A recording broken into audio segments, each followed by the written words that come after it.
Homo Micro.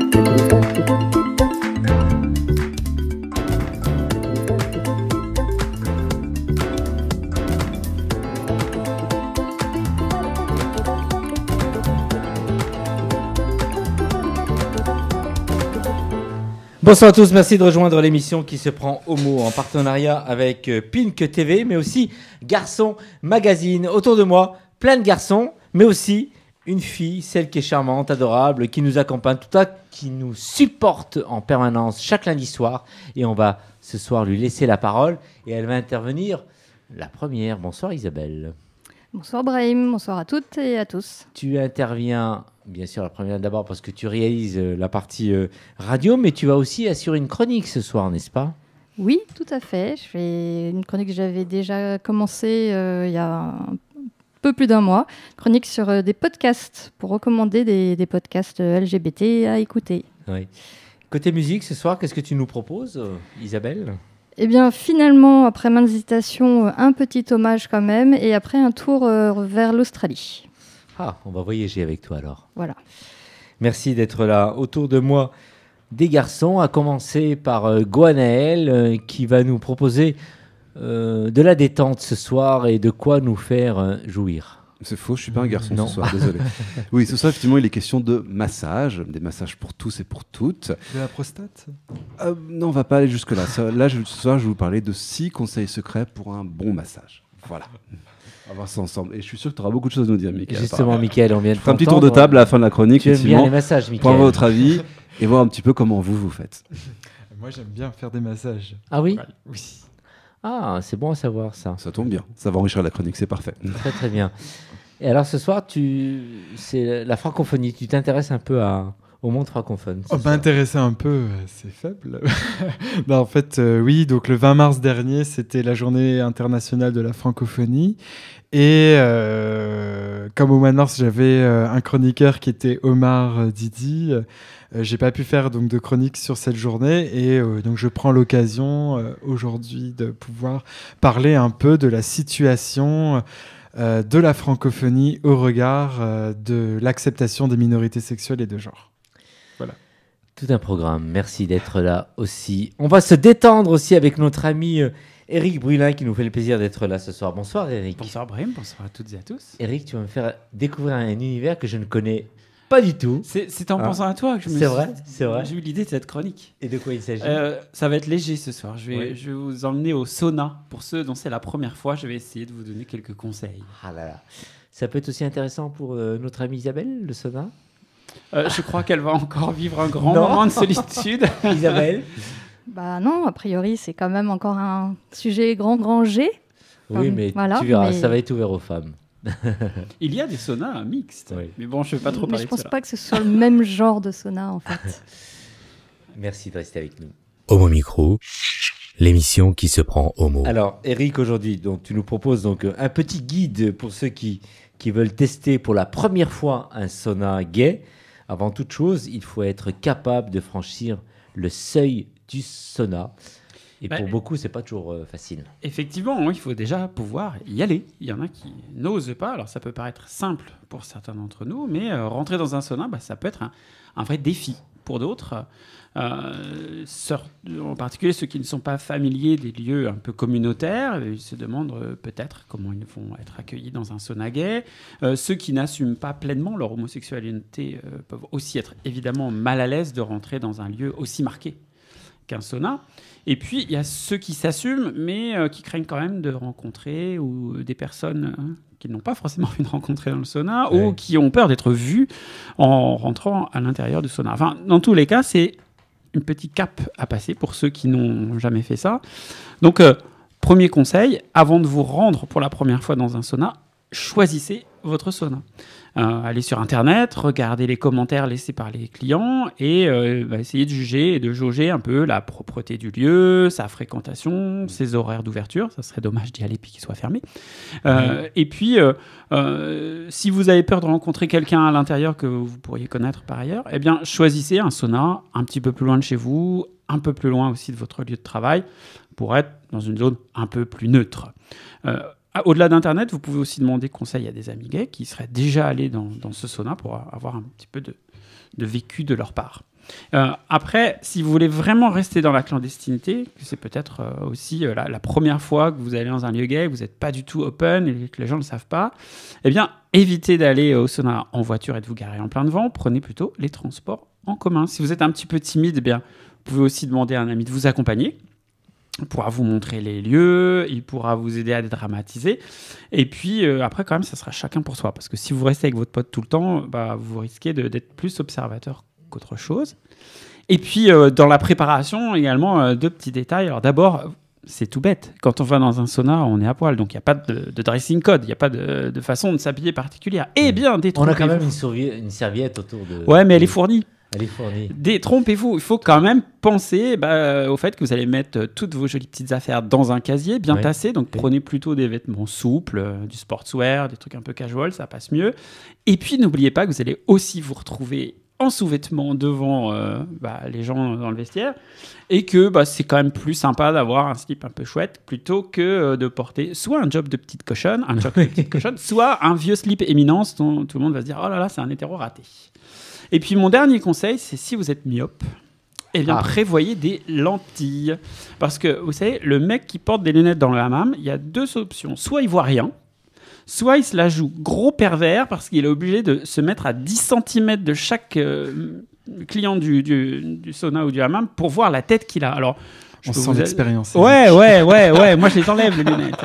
Et clairement, franchement, je sais pas si ça vous est déjà arrivé, mais le mec qui vous regarde à 2 cm comme ça, alors les yeux, puis après il descend un peu, si vous faites ça et qu'il y a un type que vous kiffez, je peux vous rassurer, il va falloir vraiment que vous couriez vite pour l'attraper parce que lui, il va se barrer à toutes jambes. Et puis, voilà, dernier conseil, les lentilles, ça fond pas. Donc, vous pouvez aller au hammam et au sauna, elles ne vont pas fondre sur vos yeux. Ça ne peut pas coller aux yeux seulement parce que tu as les yeux secs dans une Non, il n'y a pas de... D'accord. Pas de souci. En même temps, je porte ni lunettes ni lentilles, mais je pose quand même la question parce que je suis curieux. Mais ouais, non, mais c'est une question qu'on se pose aussi quand on porte des lentilles. On se dit, mais il va faire chaud, elles vont fondre. Bah non. J'ai testé pour vous. Et pour les transports, je te rejoins sur un point. Les transports en commun, c'est bien parce que quand tu sors avant du sauna, tu es fatigué, que tu aies fait des câlins ou pas, de toute façon, avec la chaleur et tout ça, tu es crevé. Prendre la voiture derrière, c'est pas une bonne idée. Ouais, clairement. Alors, comme tu viens de le décrire, Eric, on voit que ça mérite un peu de préparation. Mais une fois qu'on est entré, et là, c'est plutôt le jeune qui se pose un certain nombre de questions, Mickaël qui est à ma gauche. Oui. Qu'est-ce qu'on fait et on fait comment ? Alors toi qui viens d'avoir 18 ans, plus 10, et enfin à peine. Je ne dirais pas que c'est astrologique. Je ne dirais pas que le plus dur est fait quand on est rentré dans le sauna, mais presque. Si c'est votre première visite, soyez pas timide. N'hésitez pas à demander à quelqu'un de vous aider à faire le tour des lieux, à vous montrer où sont le hammam, le sauna, les vestiaires, etc. Avec un peu de chance d'ailleurs, ce sera peut-être un membre du personnel qui sera super bien gaulé. Du coup, vous serez joliment accompagné dans le sauna et ça va attirer les regards déjà de tout le monde. Bon, sachez quand même que tous les saunas se ressemblent un peu quand même. On vous fournit une serviette à l'entrée, tu l'as dit Brahim. Parfois, on a même droit à des sandales. Souvent, il y a aussi un petit truc pour accrocher ses clés dans lequel on trouve une capote et du gel. Il y a des vestiaires avec des casiers pour ranger vos affaires. Il y a des douches. Il y a un sauna sec, un hammam. Donc, le hammam, c'est le bain turc avec la vapeur. Des fois, il y a une piscine. Il peut y avoir un jacuzzi. Il y a souvent une petite salle de projection avec des films d'auteur. Oui. On y trouve aussi un espace gym. Parfois, il peut aussi y avoir un bar, un espace de détente. Un sling. Voilà. Et ça, le sling, alors je laisserai Gwenaël peut-être dans une prochaine chronique nous parler de tout ce qu'on peut faire dans un sling. Mais le sling fait partie de ce que j'appelle le petit parcours labyrinthique de coins sombres et de cabines. Et c'est dans ces cabines que vous vous rendrez un petit peu plus tard avec votre partenaire d'élection ou d'érection, je ne sais pas. En général, en France, en tout cas, les saunas sont non-fumeurs, mais il y a un espace fermé qui permet d'y fumer si vous en avez vraiment besoin. Et puis, si vous avez le moindre doute sur quoi que ce soit, demandez au personnel, il est là pour ça. Oui. En France, on paye aussi ses consommations sur le champ, le plus souvent. Parfois, elles sont comprises dans le prix de l'entrée, sauf si on demande une conso un peu particulière. Dans d'autres pays, on peut plus facilement rentrer, on donne son numéro au bar et puis après, on paye à la sortie. Encore une fois, familiarisez-vous un peu avec les lieux avant de passer à l'action. C'est toujours sympa de voir quand même où on est. Alors quand on passe à l'action, donc on imagine des rencontres multiples. Et là, en termes de prévention, tu préconises quoi exactement? Alors, c'est une bonne question, hein. Il faut vraiment penser prévention dans ces lieux-là en particulier. Alors, tout d'abord, avant d'y aller, moi, je vous recommande de vous fixer quelques règles à vous-même. C'est-à-dire, réfléchissez-y et dites-vous jusqu'où vous êtes prêt à aller. Fixez-vous des limites d'une certaine manière. Alors, ça ne veut pas dire que vous arriverez toujours à les respecter, mais au moins vous les aurez en tête. Et dans le feu de l'action, ça vous reviendra peut-être et vous vous direz certainement « Bon, là, non, je ne veux pas faire ça ». Comme tu l'as dit, ne perdez pas de vue que pas mal de garçons sont dans le cadre de relations multipartenaires dans les saunas, donc les risques de contamination sont accrus par rapport à ce que vous pouvez éventuellement connaître par ailleurs. Alors, je ne veux pas non plus sombrer dans la paranoïa, mais pensez évidemment à vous protéger, à protéger vos partenaires si vous ne connaissez pas votre statut ou si vous êtes séropositif. Personnellement, je ne suis pas un grand fan de la PrEP, mais voilà, ça peut être une solution, sachant qu'elle ne protège pas des infections sexuellement transmissibles et qu'il peut évidemment y en avoir dans les saunas. Mais déjà, c'est un début. La PrEP, c'est quand même un bon début. Utilisez le gel et les préservatifs qui sont fournis à l'entrée pour tous vos rapports. Apportez les vôtres, si jamais vous avez des mensurations ou des désirs hors normes. Voilà, ça c'est super important. Il faut toujours être confortable. Si vraiment vous êtes hors normes, prenez les vôtres. Vraiment. Exactement. Parce que les capotes standards, généralement qu'on trouve n'importe où, c'est 18 cm à peu près, enfin entre 15 et 18.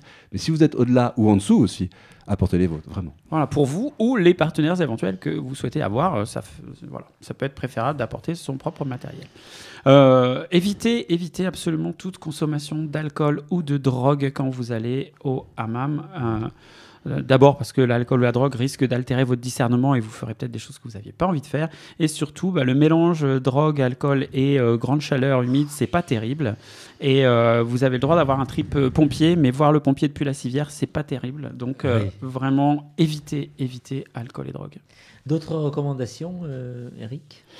Oui, alors après les recommandations d'usage, moi je vous dirais qu'il y a aussi beaucoup de savoir-vivre dans un sauna. Alors bonne nouvelle, c'est un lieu de convivialité, vous avez le droit de sourire.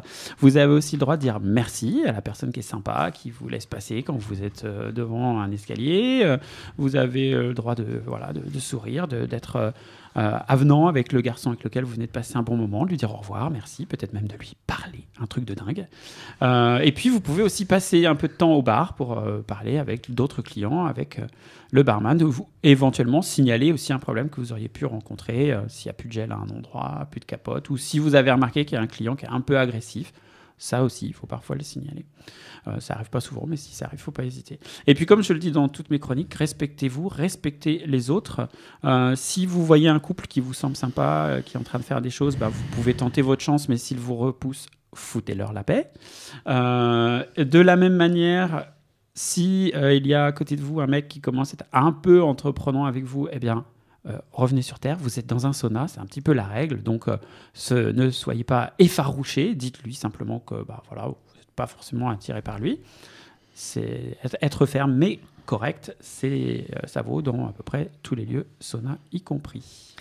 Eric, pour finir, je crois que tu voulais finir avec un peu d'humour en nous décrivant les profils des principaux clients du sauna. Alors peut-être que Gwenaël et Mickaël se retrouveront.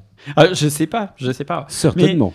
Mais, de mon expérience, dans les saunas, on a tendance à repérer certains types de personnes qui reviennent assez souvent. Alors j'en ai déjà cité quelques-uns. Donc, j'ai parlé tout à l'heure du bigleux qui a ses lunettes et qui ou qui les a enlevées mais qui voit rien. Il y a les relous, donc ceux qui sont, vous savez, un peu comme des divinités indiennes. Ils sont à 1m50 de vous et vous savez pas comment ils arrivent à vous choper. Ils ont toujours un bras dans une culotte qui n'est pas la leur. Et donc ça, c'est les relous. Il y a les pressés aussi. Ceux dont vous ne savez pas ce qu'ils cherchent, peut-être qu'eux ne le savent pas non plus, mais en tout cas, ils sont pressés de le trouver. Ça doit être des hétéros qui ont une femme qui les attend à la maison. Je sais pas, ils traversent les couloirs à vitesse grand V, ils font de la marche nordique, j'en sais rien. En tout cas, voilà. C'est peut-être Brahim qui cherche à remplir son carnet de chasse, son tableau de chasse. Peut-être qu'ils sont là-dedans aussi, ou alors ils font du cardio, je ne sais pas, ils se sont pas en lieu. Dans l'embrasure d'une porte de cabine, vous verrez certainement ce que moi j'appelle parfois des poutres apparentes. Vous savez, c'est les mecs qui ont une gaule en permanence. L'impression qu'ils ont un os à la place du sexe. Ils sont piqués. Voilà, peut-être. À côté d'eux, il y a aussi, ceux que moi j'ai appelés délicatement les stations Vélib, c'est-à-dire ceux qui sont en position, la tête en bas, les fesses en l'air, et ils peuvent rester comme ça des heures. C'est hallucinant. Faut quand même faire attention que le son ne monte pas trop à la tête. Hein. Bah C'est ouais, drôle. ouais. Mais la tête, vous la verrez pas souvent, mais... Attends, mais toute la journée, c'est pas aéré. Ah bah je sais La pas. position de Vélib, c'est un moyen de. Je ne sais pas. Ça me sidère. Et puis, il y a aussi, alors les 2-3 derniers profils qui restent, il y a la voiture balai. C'est celui qui reste jusqu'à la fin, vraiment la fin de la fin, en se disant que le beau mec qui a rien trouvé, bah, il va finir par Il va l'avoir. finir par l'avoir. Et des fois, ça marche. Voilà. Il y a évidemment le beau mec qu'on appellera l'étoile filante. Vous le voyez, il ondule, il passe, vous essayez de le choper et c'est raté. Il marche trop vite. Et alors, Eh, lui, qu'est-ce peut-être. qu'il cherche? Ah. Bah, on sait pas. On sait pas. On sait pas. Peut-être une autre étoile filante. Ouais. Un beau solstice. Et puis, il y a vous. Il y a forcément vous. Et ça, Oui. c'est votre propre histoire. que vous Alors allez justement, construire. vous, mais moi j'aimerais bien en savoir plus en ce qui vous concerne. Bon, à t'entendre et à t'écouter, Eric, il y a de quoi en faire un livre, sincèrement. Ah, bah, peut-être. Ouais, je pense Ouais. que ouais. En fait, un jour, j'avais eu envie de faire un livre sur ça. À cause d'un garçon qui travaillait dans un sauna, qui pliait les serviettes, et j'avais envie d'appeler ça le plieur de serviettes, parce Ouais. qu'il était, enfin il est toujours, s'il nous écoute, il saura que je parle de lui. Il est incroyable, c'est quelqu'un qui mettait du lien entre tous les clients, une ambiance fantastique dans le sauna où il travaille, Ouais. et je trouvais que c'était fascinant l'histoire de ces garçons qu'on croise là, dont on ne connaît pas forcément Ouais, grand-chose. effectivement, ouais. Pas mal. Alors, de quel profil vous correspondez à savoir, on va passer par le plus jeune ou le... Il ne sait pas encore, il est jamais allé. Michael. Oh, tu connais les saunas, sincèrement. Oui, moi je connais. Moi j'avoue que quand j'étais jeune, c'était mon lieu le lieu où je rencontrais parce que je n'avais pas accès à Internet. Ouais. Et donc forcément, mais je tremblais. C'est-à-dire que j'avais peur du VIH. Et pour moi, c'était un lieu... Je n'ai jamais eu peur des MST, sauf du VIH et de l'hépatite C. Ouais. Maintenant, l'hépatite C, le traitement est plus facile. Enfin, je veux dire, on en guérit plus facilement. Et le VIH, contrairement à mon collègue ami Eric, maintenant, je suis prépeur et la PrEP m'a vraiment libéré et m'a vraiment fait du bien parce que je peux enfin vivre ma sexualité sans craindre le VIH. Ouais. Et donc, pour moi, les lieux de sauna, de cruising, etc., ce sont des lieux qui ne me font plus peur. Ouais. Alors, tu voilà. corresponds à quel donc, profil le mec qui attend pendant des heures l'étoile file. Entre dans la cabine. Ah ouais. L'étoile qui file en Vélib. Hein. Ah, pas mal. L'étoile qui file. Non, c'est pas mal. C'est pas mal. Bien. Et alors, Egwenaël, tu corresponds à quoi? Le mec qui distribue des préservatifs à l'entrée? Moi, je suis plieur de serviettes ou le relou en Vélib, au choix. Ah oui. Ah, c'est drôle. Non, enfin, je t'avoue qu'en fait, j'ai pas spécialement de profil, simplement parce que j'y suis allé une fois. Et c'était à titre professionnel en plus. Et quand je n'ai jamais mis les pieds sinon au sauna. C'est vrai. Non, sérieusement. En fait, je suis allé au gym Louvre, effectivement, parce qu'il y avait. Il y a une salle de sport. Il y a une salle de sport, surtout parce qu'il y avait une soirée qui était organisée et je voulais voir si je pouvais sponsoriser la soirée ou pas. Ouais. Bon, c'est une soirée à thème qui est là tous les mois. Morale de l'histoire, non, mais je suis quand même allé pour voir parce qu'il faut quand même qu'on se rende compte quand tu fais ce genre de truc. Et donc, non, une fois, c'est pas assez pour se rendre compte. Mais ce qui est marrant, c'est que j'ai croisé effectivement certains profils. Le relou, j'en ai croisé. Des timides aussi, j'en ai croisé beaucoup. C'est vrai, des gens j'en ai qui pas sourient parlé, pas mais et qui passent à toute vitesse aussi, ouais. Par contre, des poutres et des vélib, ça, j'en ai pas vu. Mais peut-être qu'il y en avait plus tard, j'en sais rien. Bah, c'était vide, en fait. Bizarrement, il y avait personne dans les cabines. Parce que j'ai fait tout le tour. Peut-être qu'il n'était pas assez tard. Mais bon, voilà, oui. C'est vrai que c'est tout à fait ça. C'est qu'on se retrouve vraiment dans ce que tu racontes. Enfin, c'est intéressant. Moi, je trouve que les Vélib, c'est plutôt des gobi bikes. Hein. Ouais, si tu veux. Ils sont cassés, c'est ça? Ils Isabelle. sont laissés dans un coin, personne ne veut plus. Ils ont vécu. Isabelle, le sauna féminin, est-ce que ça existe? Je me pose souvent la question. Oui, certainement. Oui, certainement. Ah bah, tu peux pas nous en dire un peu plus? Elle en Mais sait non, rien, mais en je fait. n'en sais rien. C'est vrai, c'est fou. Je Ah ne ouais. sais pas. Si, enfin, je crois qu'il y a des trucs qui sont même mixtes, enfin, Oui, hommes et femmes, hétéros, homos, etc. Si, ça, j'ai déjà entendu parler de ça. Après, moi, ce ne sont pas des endroits que je fréquente, voilà, donc je ne vais pas pouvoir dire si je suis un Vélib ou... Mais si t'aimes Me bien le mettre une Vélib, gommette pas au dessus. sauna. Est-ce que tu es Voilà. en poutre? Isabelle, pour ta prochaine chronique, est-ce que on pourrait imaginer, envisager une chronique dans ce domaine-là, le sauna féminin, avec l'idée que tu ailles avec un micro et interviewer les personnes directement au sauna? Ça peut être Alors, je sympa. vais te faire ma réponse préférée, Brahim. Non. Non. Non. Mais Mais est-ce Isabelle, que- dernière question. Eh, nous, on Eric. peut t'en poser une. Tu nous as pas dit Oui. à quel profil tu corresponds. Ah, C'est vrai.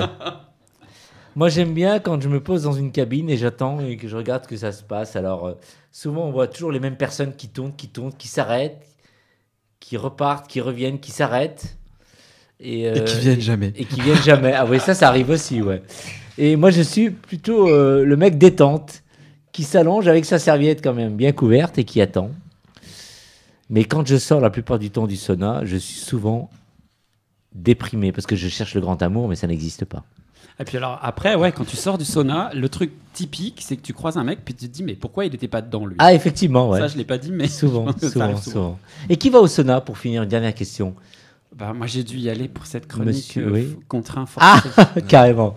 Mais tout le monde peut trouver Monsieur tout le monde. Ah ouais, Je qui disais va, tout ouais, à l'heure ouais, des t'as hétéros, tout, des ouais. hommes mariés qui profitent un peu d'une. Bah ouais, mais ça je trouve c'est l'un des grands bonheurs de la communauté homosexuelle, c'est-à-dire que tu rencontres plein de gens qui sont jeunes, vieux, riches, pauvres, blancs, noirs, asiatiques, voilà. Enfin c'est ça qui est bien. Enfin, le sauna, c'est que ça a quand même un prix. Enfin... Oui, ça a un prix, mais moi je n'y vais pas à cause du prix.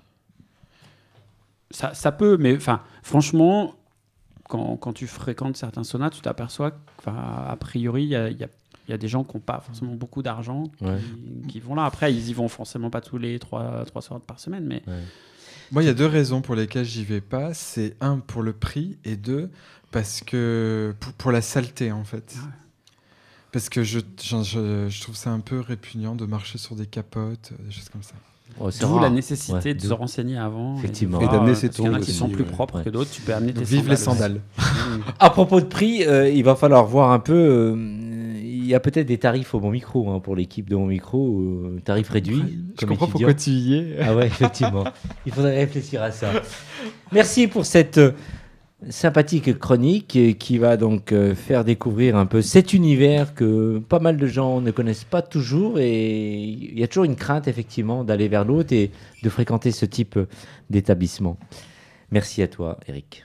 Homo Micro, l'émission qui se prend au mot. Avec moi ce soir, Mickaël, Gwenaël, vous venez d'entendre Eric Brulin qui nous a fait découvrir le sauna pour Son les passe-temps. plus timides, son passe-temps. Combien de fois par an tu y vas à peu près s'il Je sais fallait... pas, je fais pas de 365. calcul. Non, souvent j'aime bien aller dans les saunas hors de France. Je trouve que c'est intéressant de voir. sympa, oui. Clandestinité toujours. Ouais. Non, pas du tout. Je pas du tout ce problème-là, mais je trouve ça marrant parce que ça se passe pas pareil qu'en France. Donc, Ouais, ouais. Et puis ça permet de rencontrer des gens. Moi j'aime bien Ouais. parler. Et échanger et parler aux gens. Ouais. Donc ouais. Moi, ça me rappelle un sauna que j'avais fait à Madrid où il y avait des cafards qui étaient tombés sur moi. Oh, ça me rappelle un très mauvais souvenir. Les saunas cafards étrangers, ouais. Tu, Des cafards. tu fréquentes des J'étais gros dans le endroits. hamac, tout d'un coup, je sens un truc tomber sur moi. En fait, c'était un cafard. Ouais. Bien, c'est notre cafard à nous en tout cas, Mickaël, ce soir, parce qu'il a l'air assez joyeux et sympa.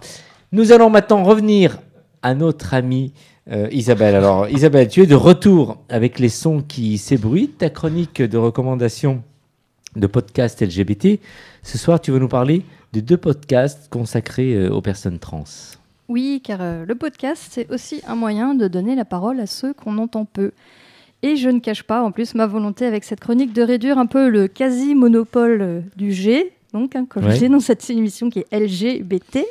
Donc ce soir, honneur au T, aux personnes trans, souvent sans voix dans la sphère publique. Et c'est justement la voix qui est au centre du premier podcast dont tu vas nous parler, un documentaire sonore produit par Arte Radio et intitulé « Un genre de voix ». Ouais. Alors, un genre de voix, c'est l'histoire de Pascal. À 49 ans, Pascal a décidé de changer de sexe et de devenir Pascal avec un E.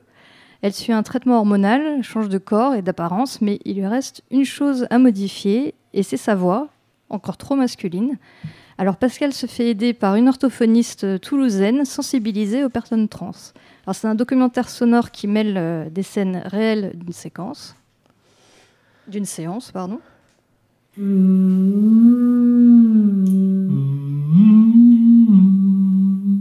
Tu montes un peu.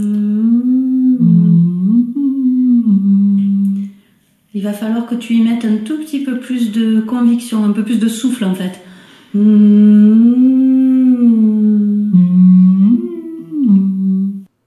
Et c'est entrecoupé des témoignages de Pascal et de son orthophoniste. Donc.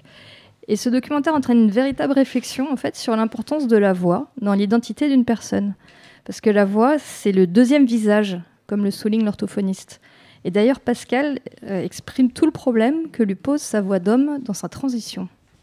Ce qui peut faire mal, effectivement, vous essayez de parler au féminin au téléphone et vous demandez un renseignement sur un service, n'importe quelle administration, puis à la fin, on vous dit au revoir monsieur. Et donc, forcément, là, on se dit, mince, là, c'est pas bon. Là, de suite, on a été jugé et donc, voilà, on sait qu'on n'est pas encore bon. Voilà. Et l'autre question que soulève ce podcast, c'est qu'est-ce qu'une voix féminine ? Et l'orthophoniste a quelques réponses. Un homme qui a envie d'appuyer son propos, il va le faire avec de l'intensité. Une fille qui a envie d'appuyer son propos, elle va le faire avec des variations de fréquence, en chantant beaucoup. Donc ça, c'est des choses qui ne peuvent pas être modifiées chirurgicalement et qui doivent se travailler. Mais en réalité, comme dans toutes les prises en charge de voix, c'est une personne tout entière qu'on accueille et c'est vraiment un comportement tout entier qui doit changer. Ou en tout cas, qui doit s'ajuster. Donc finalement, c'est un peu une thérapie sonore que nous propose Arte Radio dans ce documentaire qui fait 11 minutes et qui est réalisé par Judith Chétry. Donc il est disponible sur le site d'Arte Radio et sur toutes les applications de podcast. Passionnant, vraiment, et vraiment très très intéressant. Le deuxième podcast que tu nous recommandes, Isabelle, d'écouter dans un instant, est un épisode de Couilles sur la table. Alors oui, Les couilles sur la table, c'est un podcast qui est produit par Binge Audio, qui est animé par la journaliste Victoire Tualion et qui est destiné, je cite, aux femmes et aux hommes qui se posent des questions sur eux-mêmes. Donc 2 fois par mois, elle reçoit des hommes et des femmes pour s'interroger sur ce qu'est la masculinité aujourd'hui. Chaque épisode dure 50 minutes et ce sont de longues interviews, souvent vraiment très intéressantes et subtilement menées. Il y a beaucoup d'épisodes à conseiller, mais ce soir je vais rester dans la thématique des personnes trans et je vous recommande d'écouter l'épisode qui s'appelle Viken, portrait d'un homme trans, dans lequel Viken, qui était femme à la naissance et devenue homme, raconte sa transition. Et c'est vraiment une parole rare, car si on entend peu déjà les femmes trans, les hommes trans, c'est encore extrêmement rare. Donc entre nombreux sujets, comme par exemple à quel point la biologie joue dans la masculinité, il aborde notamment le changement dans son rapport aux hommes hétérosexuels. En partant du postulat que quand même la très grande majorité des hommes sont hétérosexuels, je ne suis plus un objet à baiser. Voilà, ça n'existe plus et c'est vraiment, je dois le dire, c'est vraiment très reposant, quoi. Donc forcément, ma relation à eux, elle a changé et du Parce qu'ils vous prennent au sérieux ? Bah oui. J'ai beau dire les mêmes choses qu'avant, maintenant on m'écoute. Ouais, et ça en dit long sur le chemin qui reste à parcourir à toutes les femmes. Hein. C'est un petit peu navrant tout de même. Voilà, donc ces 2 podcasts sont disponibles sur toutes les plateformes de podcast. Donc allez-y, mettez vos casques, ne vous dites pas non mais ça ne me concerne pas, parce que les questions de genre, ça concerne tout le monde. Vous dites pas non plus oh là là, mais je vais m'ennuyer, parce que je vous promets que non. Et voilà, ouvrez vos oreilles et puis vive le son. Merci de nous faire découvrir cet univers, Isabelle. Homo Micro, l'émission qui se prend au mot. Alors les garçons, toute cette table, vous découvrez, j'imagine, moi je ne savais pas, je ne connaissais pas. Gwenaël ? Non, je ne connaissais pas non plus, mais je suppose qu'on aura les liens effectivement après sur le site de Homo Micro. Oui, bien sûr. Isabelle s'en charge. Eric ? Ouais, moi je découvre aussi, je ne connaissais pas, je trouve ça super intéressant. J'ai appris il n'y a pas très longtemps, c'est pas une émission que je regarde, mais qu'il y avait désormais un personnage trans dans Plus belle la vie. Et voilà, on peut penser ce qu'on veut de ce programme, mais c'est un programme grand public et je trouve que c'est bien, d'autant que le personnage trans est joué par un trans. J'ai bien compris, il joue le rôle d'un trans. Et c'est un garçon absolument adorable que j'ai vu en interview, que j'ai trouvé pétillant. Je trouve ça super. Qui répondra un jour, j'espère, à notre invitation à Homo Micro d'ailleurs. Michael, un commentaire ? Moi, je connais un peu les enjeux de transidentité qui sont beaucoup plus présents sur la scène internationale qu'au niveau local, notamment de la francophonie. Puisque les organisations telles que GATE, TGU, qui sont 2 organisations vraiment très très fortes et qui défendent les droits et politiques publiques des personnes transgenres, sont bien organisées, plutôt financées et bien présentes. Donc, voilà. Après, c'est vrai que, par exemple, au niveau de l'Afrique francophone, les l'espace est en création à leur niveau. Les personnes transgenres créent leur organisation, leur communauté. Je pense notamment à la Côte d'Ivoire, au Cameroun. Et même à la marge, les personnes intersexes en Afrique francophone commencent aussi à se développer. Enfin, disons que les associations LGBT de manière générale commencent à s'enquérir du sujet et à développer un espace d'expression pour les personnes intersexes et transgenres. Isabelle, pour écouter et rejoindre Arte Radio, comment ça se passe sur Internet ? Eh ben, soit on va sur le site d'Arte Radio, soit ils ont un SoundCloud aussi, soit c'est disponible sur toutes les applications de podcast, sur iTunes, sur les applications de podcast Android. Voilà, il y a plein de moyens d'écouter. Merci pour ta passionnante chronique, Isabelle. Et tout de suite, nous allons nous détendre après tout à l'heure le sauna avec Éric Brulin. Nous allons nous détendre dans l'Empire du Mal pour quelque chose qui peut aussi t'intéresser, Isabelle. Il s'agit du massage avec Gwenaël. Oui, bah justement, qui dit sauna dit parfois aussi massage, puisqu'il y a souvent également des masseurs qui sont présents. C'est vrai que moi, je vous parle souvent du fait de masser son partenaire durant mes chroniques, parce que je trouve ça vraiment capital. Mais je me suis rendu compte que j'avais encore jamais écrit d'article sur le sujet. Ouais. Il y avait un manque, quoi. Donc, erreur réparée ce soir avec 6 conseils secrets pour un bon massage sexuel. Et je vais copier Isabelle, puisque ça concerne tout le monde, toutes et tous LGBTQ, donc pas de problème. Voilà. Donc le massage, pourquoi ? D'abord parce que c'est une excellente porte d'entrée pour mieux connaître son ou sa partenaire, qu'il s'agit d'un plan d'un soir, au sauna par exemple, au hasard, ou d'une relation un peu plus sérieuse, dans le cas de l'OCDE par exemple pour Mickaël. Si vous n'avez jamais massé de votre vie et que vous êtes un petit peu anxieux, ça se comprend, c'est peut-être pas comme rentrer au sauna, mais quand même. Vous avez envie de séduire votre partenaire, ou que vous y connaissez, mais que vous cherchez de nouvelles idées techniques, ce guide en fait est là pour vous. La première chose à savoir quand on masse, c'est qu'il faut écouter son ressenti personnel et surtout les réactions de la personne que vous massez. Ça, c'est capital. Ça paraît en fait un peu difficile sur le papier dit comme ça, en théorie, mais c'est plus facile que ça en a l'air en pratique et votre partenaire va vous aimer de plus en plus au fur et à mesure du massage. Quand je dis écouter, c'est par exemple les bruits qu'il peut émettre ou la façon dont son corps réagit. Est-ce qu'il va par exemple vous fuir ou au contraire se laisser aller, se détendre, ou est-ce que vous entendez des petits ou des aïe, voilà, c'est ça, c'est vraiment très basique, donc vous comprenez que c'est quand même assez facile. Le premier conseil, mon cher Brahim, c'est le faire languir. C'est faire languir effectivement votre partenaire. Parce que le massage, c'est un préliminaire comme un autre. Donc, il faut y appliquer les mêmes règles, et la mère de toutes, c'est la gestion du temps. Faire languir son partenaire, c'est une base. Ça permet de rendre votre partenaire plus réceptif aux caresses et de faire monter son désir. Donc, pas touche à son kiki, ni à ses fesses, parce que votre partenaire n'attend que cela, justement. Non. Tournez autour si vous le voulez, mais focalisez-vous plutôt sur les zones érogènes qui vont l'exciter sans qu'il ou elle ne puisse jouir. On en a parlé en long et en large dans une précédente chronique, je vous invite donc à la réécouter. Votre partenaire est sans doute allongé sur le ventre. Vous pouvez donc vous concentrer sur ses épaules, son cou ou même le bas de ses reins. Commencez doucement, par des effleurements, des souffles par exemple, pour le ou la faire monter en pression. Vous pouvez ensuite, là ou le caresser doucement. S'il reçoit son massage allongé sur le dos, alors attardez-vous sur ses seins, ses cuisses, son aine, pareil en les caressant assez doucement, frôlez-les des mains.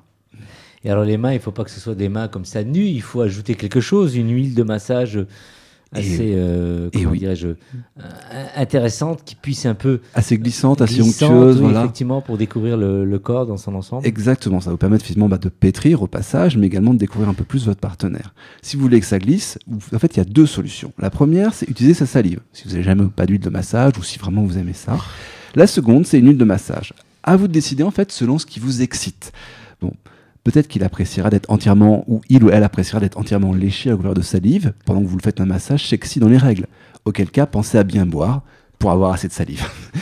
Si vous choisissez l'huile de massage, franchement, ça a ma préférence huile de massage. La salive, vous allez vous rendre compte qu'il n'y en a pas assez.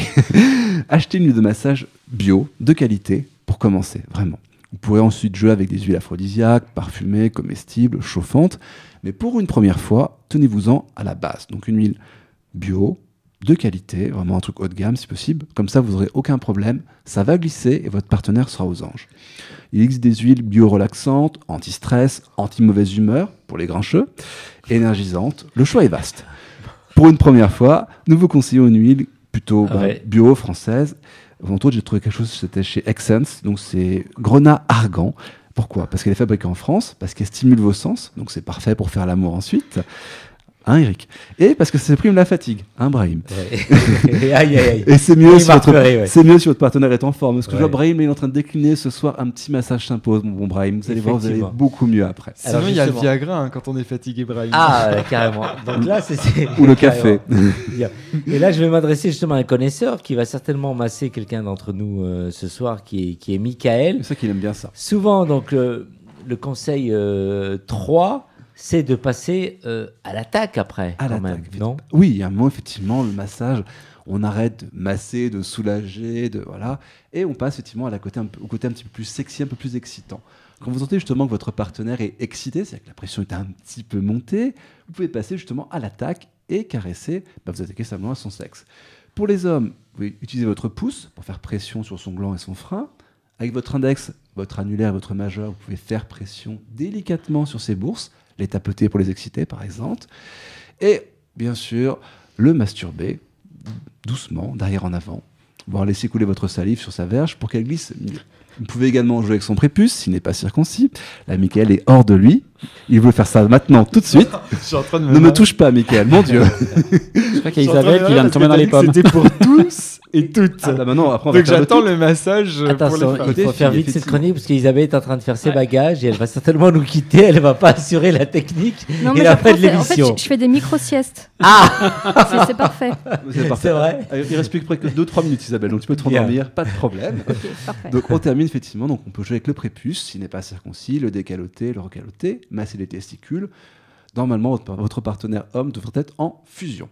Pour les femmes, donc là par contre j'ai été chercher, donc on peut jouer avec le clitoris également, donc on peut le lécher, on peut introduire délicatement sa langue dans son vagin, et jouer à partir de là, vous pouvez également caresser bien sûr les seins, évidemment, et normalement vous devriez la sentir vibrer, voire même commencer à trembler de plaisir, Ouais. selon effectivement votre degré d'expérience. On peut ajouter autre chose, Isabelle, avec ce qu'il vient de dire Non, Brahim, on passe à la Non, suite, non. on enchaîne. Bien. Conseil Très numéro bien. 4, tu gardes Alors, ton calme. On garde son calme. Voilà. vraiment. Ouais. Donc, on garde son calme. Pourquoi ? Parce que le but, en fait, lorsqu'on masse, c'est d'essayer de casser un petit peu la routine. Donc, ne le masturbez pas comme d'habitude. Donnez-lui envie différemment pour renouveler son intérêt. Ainsi, en fait, votre partenaire vous réclamera cette nouvelle technique plus tard, justement. Ça fera l'objet pour lui de... Il a envie que ça recommence. Il ou elle a envie que ça recommence. Donc, masturbez-le là où... Oh, excusez-moi. Masturbez votre partenaire calmement, mais fermement. Gardez le contrôle. Cela contrastera heureusement avec son excitation. Par exemple, vous pouvez utiliser la technique du edging. Je ne sais pas si vous voyez ce que c'est ici dans le studio. Vous savez non plus, on peut te parler. C'est pas grave, je vais vous expliquer. L'idée, en fait, c'est de masturber son partenaire et de le maintenir en fait dans un état de jouissance et de plaisir proche de l'orgasme, mais sans le faire jouir. Vous le ferez jouir plus tard, en fait. Vous n'en êtes qu'au préliminaire. À moins qu'il ou elle en ait vraiment envie et ne puisse plus tenir en place. Mais sinon, on attend. Alors moi j'aime bien. Oui, alors peut-être un commentaire pour quelqu'un qui connaît bien le massage, apparemment, Eric. Je sais pas, non, je prétends pas bien le connaître comme ça, mais ça me fait penser à du tantrisme, ce que Ouais, tu nous. On en est proche, effectivement. Ouais, on en est proche. Il y a souvent effectivement des portes communes, effectivement, des chemins communs entre le massage et le tantrisme. D'ailleurs, il y a des massages tantriques qui existent. Ouais. Voilà. Moi quand je masse, il y a quelque chose que j'aime bien, sincèrement, c'est d'utiliser tout mon corps finalement et de...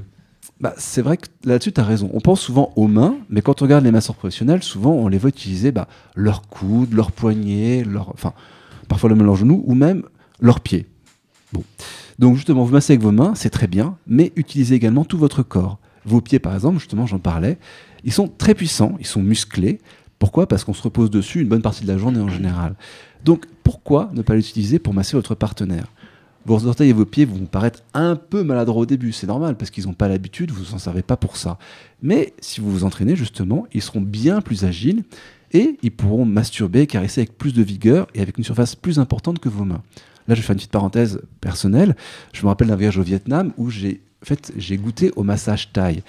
Et la femme qui me massait a marché sur mon dos. Alors, certes, elle faisait 1m60, elle faisait peser 50 kg tout au plus, mais elle a marché sur ma colonne vertébrale. Et j'étais extrêmement bien après, vraiment. C'était impressionnant. Elle avait tout remis en place. Je ne sais pas comment elle avait fait, mais c'était ses pieds, vraiment. Enfin, c'est un métier. Hein. Ne faites Ah pas oui, ça oui, à la ne maison. faites pas ça à la maison. De copier... Non, voilà, on est d'accord. C'était une professionnelle. On est bel et bien d'accord. Mais c'était impressionnant. Pour finir, alors, la dernière version, et c'est la partie 6, Oui. on peut se faire aider. C'est quoi? C'est organiser une partouze massage? Non. Non. Non, je pensais pas à ça. Moi. Non. Mais si tu veux, pourquoi pas. Pourquoi pas. Non, mais par exemple, c'est vrai que l'idée de masser, ça peut aussi vous tétaniser. Vous allez peut-être faire un faux mouvement ou mal masser la personne et lui faire mal, et du coup, ça peut vous bloquer. Mais il y a des aides qui existent, justement.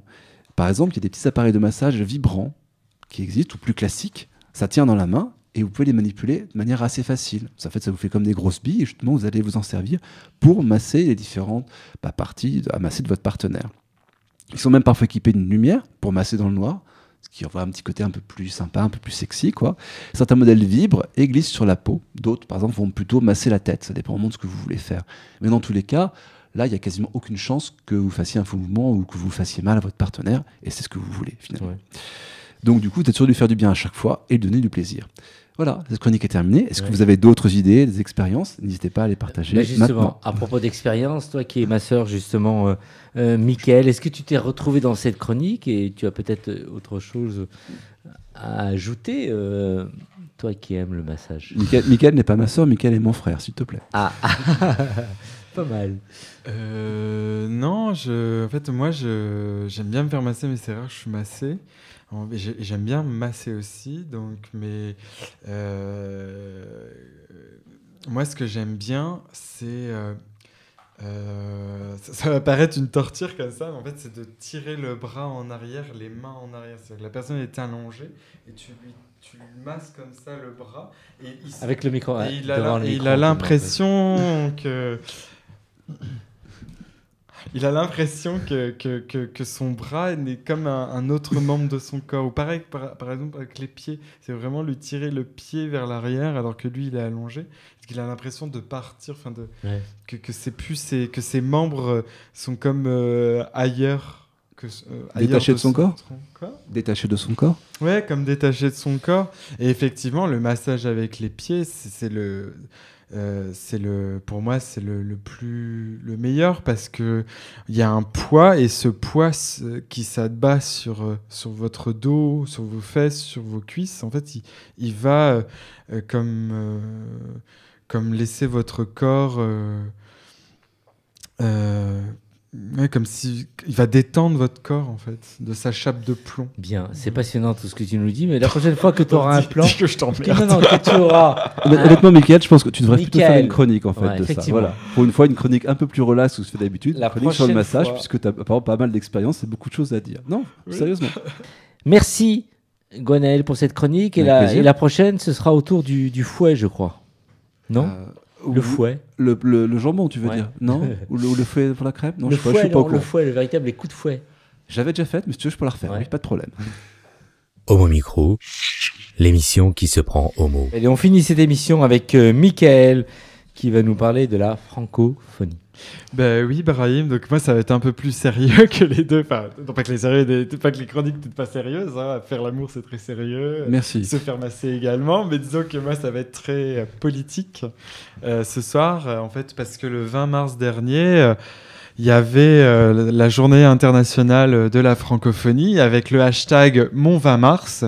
Et ce que je voulais souligner, c'est que Mon 20 mars, en fait, c'est le 20 mars de beaucoup de choses, mais pas spécialement des minorités sexuelles et de genre.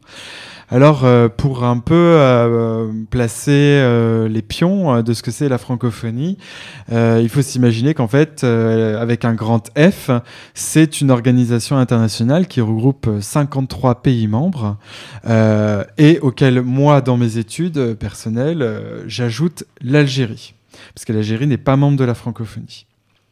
Au sein de ces 53 pays de l'OIF, donc de l'Organisation internationale de la francophonie, 10 pénalisent l'orientation sexuelle et plus spécifiquement les actes de sodomie contre nature, etc. Et 1 c'est pas vraiment proposé, c'est applique la peine capitale. Enfin, il l'applique pas en fait. Dans son code, il y a la peine capitale, c'est-à-dire la peine de mort, mais elle n'est pas appliquée. On n'a pas de cas documenté, en tout cas, de peine de mort. Mais c'est comme une épée Damoclès qui reste au-dessus de chaque homme qui a un rapport sexuel avec un autre homme. C'est lequel ? Excuse-moi, quel pays ? C'est la Mauritanie, pardon. D'accord. Oui, désolé, j'ai pas dit. C'est la Mauritanie. Cette année, nous allons fêter en fait les 10 ans de la déclaration conjointe sur l'orientation sexuelle et l'identité de genre à l'ONU, puisqu'elle a été signée en décembre 2008. Et si nous regardons en fait entre deux votes, deux textes très importants, cette déclaration, et celui sur la résolution portant sur la création du mandat de l'expert indépendant sur l'orientation sexuelle et l'identité de genre, eh bien, on a exactement, pour les pays membres de la francophonie, exactement les mêmes votes. C'est-à-dire qu'il y avait 18 pays qui ont rejoint la déclaration, 33 qui sont restés neutres ou contre, ou se sont absentés, et 10 ans plus tard, c'est-à-dire que la résolution a été faite en 2016, mais depuis il n'y a pas eu de texte très important, et on peut dire qu'en fait à peu près 10 ans plus tard on a exactement les mêmes votes, c'est-à-dire qu'on a 18 pays qui ont voté pour cette résolution, et à peu près entre 33 et 35 pays contre, absentéistes, etc.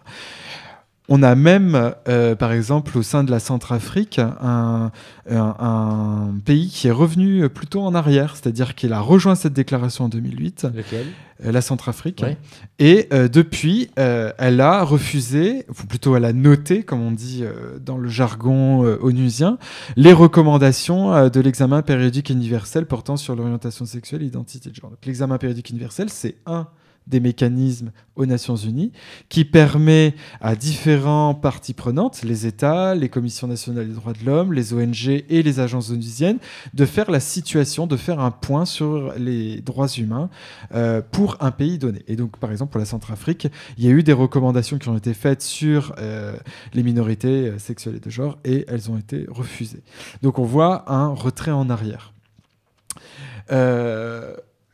Ça, c'était pour la partie au niveau des membres de l'OIF, et donc de voir que les pays en fait sont une majorité conservatrice et qu'il est très dur en fait de changer l'OIF, et il est très dur de faire bouger l'OIF qui n'a, étant donné les positions des États, absolument aucun mandat dans son département des droits de l'homme ou en termes de politique publique, de possibilité de faire évoluer la situation. Oui, merci Mickaël. Au revoir Gwenaël. À bientôt. À bientôt. Salut Eric. À bientôt. Merci. Au revoir Isabelle. À très vite pour une prochaine émission. Homo Micro.